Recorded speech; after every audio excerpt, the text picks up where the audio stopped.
talking about earlier. You have to be really on point with your all-ins in these kind of lanes, because if you're going up against a sustain lane like the Yuumi and you misstep in these trades, the sustain will pull them ahead in the lane. They can poke you down, chip you out. Level 7 now coming in for Viper.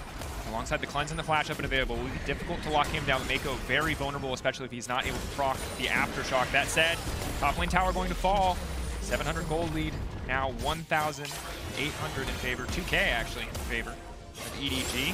Flag and drag forward. That's going to be the Yuumi ult now coming in. They're really trying to burn this target down, but in the meantime, it looks like Viper's going to try to finish the kill. One more auto's going to do it, and now it's Huhi all on his lonesome. Viper not going to overcommit, but feeling a little bit of pressure there. Closer has not been able to get anything done. He knows that he's behind in farm. He knows that there's plays happening on that top side. Chains have now landed. Abadage going to move out. Well played, but still a ton of damage coming in from Scout and Flandre. Closer now going to try to follow up, trying to get a little bit of damage. Closer is up there to try to give him a little bit of safety, but I mean, when you lose that tier 1 and you don't have a lot of wards, it's very scary pushing out these waves. Oh, JJ for FBI, but he wasn't quick enough, and that means he's just instantly taken down. Oh, that was clean. I'm under tower the whole game long. Trouble bubble connects, but Abadage really not in a position to follow up. Tower plating about to fall away anyway, so it looks like EDG just see if either of these teams are going to start up this first dragon here pretty soon. Looking for the chains, won't connect. Back, Randuin's in the area. Someday waiting over the wall. Sleepy trouble bubble. Abadage is going to need to get out of there quickly, but he just does not have the flash, and now it's going to be Someday who's in trouble, knocked up, but now on the backside it's the bullet time, but it's not connecting on anybody. Closer in the meantime, they're trying to lock down Mako. They're trying to click down the squishiest member. Closer, he's out of cooldowns. He tries to heal back up with the Gore Drinker, not nearly enough. Someday now has to run for the hills. EDG. Grab the dragon off the back of this too. Yeah, and Abadage, I think he thought he was safe because Someday was right next to him when he was trying to push in his mid wave. He just took a pink, so they're going to lose his mid tower from the second Herald. Herald charging now coming in. Someday waiting over the wall, but not really a lot. They're just terrified to go into. Doggy waiting over the wall.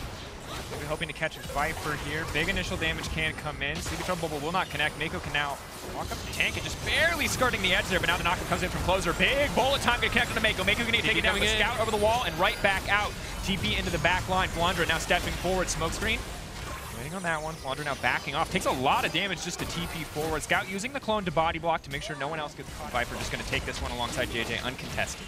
I mean, one of the things that you'll notice a lot when you watch EDG in the LPL, and they did it here too, is they like to play teamfights with this kind of, concave. They go into this kind of half semicircle basically, where they're kiting back, they're all pulling back in different directions so that you can't get an engage on multiple members at the same time. Thieves, but they will need to contest the soul point, but that's around 9 to 10 minutes away. Scout now stepping in. Oh. Big ducking, diving. Abadage laying down a little bit of damage. Ignite's being traded back and forth, leaping in. Stolen Ignite as well, but Scout can make it out. You can see Flandre moving towards mid, and that means they always have mid push, so EDG just need to find a window. Hang on, Closer's going in. Fully committing now, going to leap onto Viper. Viper immediately going to all back up to safety. FBI is ulted nothing. Mako, though, could still potentially be in trouble. FBI turn of the round of cooldowns. Where's the double up? Where's it going to go? Mako taking a lot of damage here. Closer goes back in with another EQ, but he does get taken down. 1-for-1 so far in the exchange. EDG again backing off. Seeing they've got Flandre on the bottom side, they don't need to force anything. Exactly. They're winning out here already because Flandre is pushing in the minions, taking Closer there, and back to live, who he's in trouble. Oh, the kitty cat! Season 3 flashbacks, like Faker one-shots. Now, he is ridiculously fed. He's a good 40 CS ahead of 10 CS per minute, and that's always concerning when you're anything from the pick itself, just a dragon on the bot side.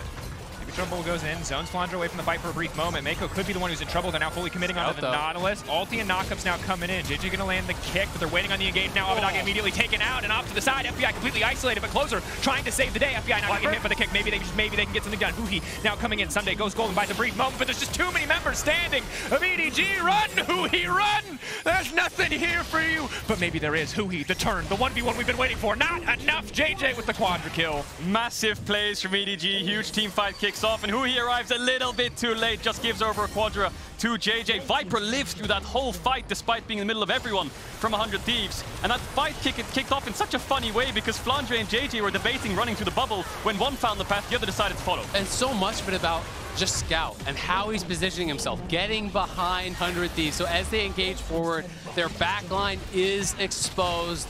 He lights them up. EDG have blown this game apart. 100 Thieves were trying to hang on for the last 20 minutes they had in there. And you can see on live, TPing in, looking to knock down the inhibs here. Yeah. That was a Mayweather versus Paul moment right there. You know what I'm saying? That was a rough one. Oh, 100 Thieves! One of those champions not meant to fight. Now going forward, Closer though, fully committed for the fight here. Someday healing up a lot in the midst of the action. Has a Yuumi strapped to his back. Maybe he can get something back. So far it is just Mako, but Flandre is just too beefy. JJ now dominating EDG, cleaning house here as they move down the mid lane. 100 Thieves slowly but surely bled out of that game. One explosive quadra kill for Elise Sin, and it ends just like that. 28 minutes in, EDG will find their first win of Worlds 2021. EDG dominant first game here, looking good.